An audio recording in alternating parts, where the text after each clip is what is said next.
SimWorld presents Around the Table with E and the Fat Man. What's up, everybody? It's me, it's the B.O.B., and I am here with a special guest, head coach of the ORIGINators, Coach Dodge. Coach Dodge, how are you doing this afternoon? I'm great. How are you?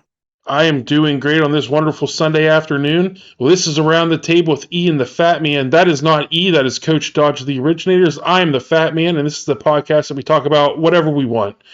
Since we have a special guest, Coach Dodge, on today, figured we could talk a little bit about the Founders region. Right now, the ORIGINators currently sit at the top of the Founders region at 21-6. We found a little bit of a issue with the wins and losses, that snafu with the Lake Shore Drive game earlier this season. That game was not being counted in the record, so Coach Dodge and the ORIGINators sit at 21-6. Coach Dodge, this late in the season, how do you guys, with 4 games remaining, stay atop the Founders region and take that number 1 seed heading into the race to 1? It's going to be really tough. All 4 of our games are against Founder Regions teams, and there's so much talent within the Founders region that it's really anyone's game when 2 Founder Regions teams play each other. I think all we can do is just take it 1 game at a time and go out there and do the best with the tools, the skills, and the energy we have at any given moment. Yeah, well, 2 of those 4 games are against the number 2 and the number 3 team in the Founders region. U3, Philadelphia Elite, Beasts of the East, and the ORIGINators are considered to be the cream of the crop of SimWorld Prep this season. There's been, from pretty much the beginning of the season, U3 have been considered the top 3 teams. Cascadia on the other side, they've been thrown in there from the Neo region. What makes those 2 teams, Beasts of the East and Philadelphia, formidable opponents? I think that they're both really strong defensively. It's said all the time, defense wins championships, and Philadelphia has Jermaine Owens and Orland Mock. Beasts of the East have JoJo Kearney and Isaiah James. All of those are elite defenders. But then when you add in players like Monty Parson and Nas Hall for Philadelphia, and Levin Cutler and Tyree Moy for Beasts of the East, they're dominating the court on both ends. Absolutely. I mean, from top to bottom, I don't know if there's 2 more complete teams outside of the ORIGINators that are in SimWorld Prep. And I know some people aren't going to consider the ORIGINators a complete team because they see it as the Cooper Flag show, but there's talent from top to bottom on all 3 of those teams, and I think we're in for a show once that race to 1 start.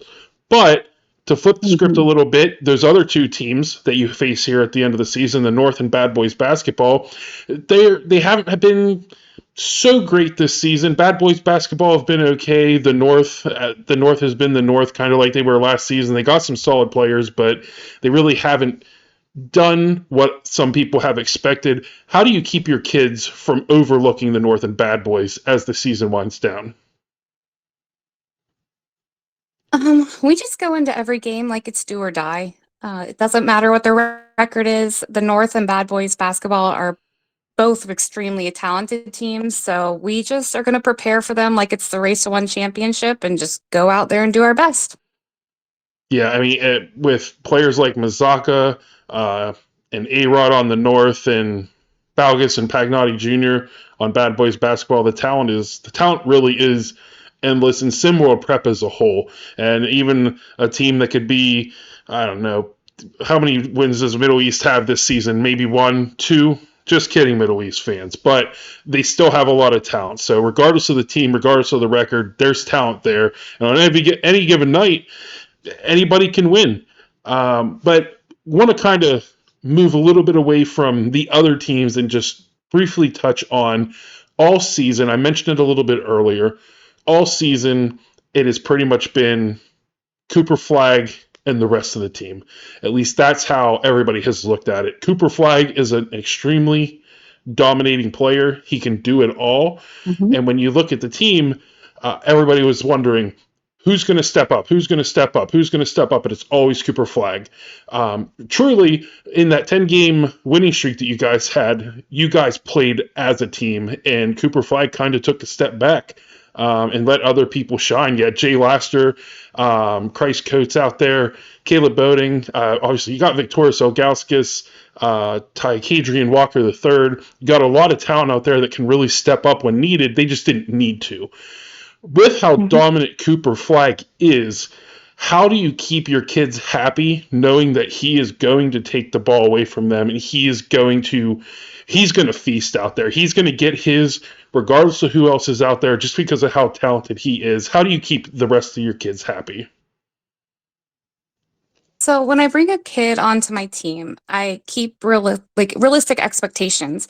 Um, if you're going to play for the OGs, I don't make promises. I the only promise I will make is that I will never give up doing my best to help a kid build their confidence and their skills. So I think by not overpromising, by not setting expectations that can be let down, it helps keep my kids happy.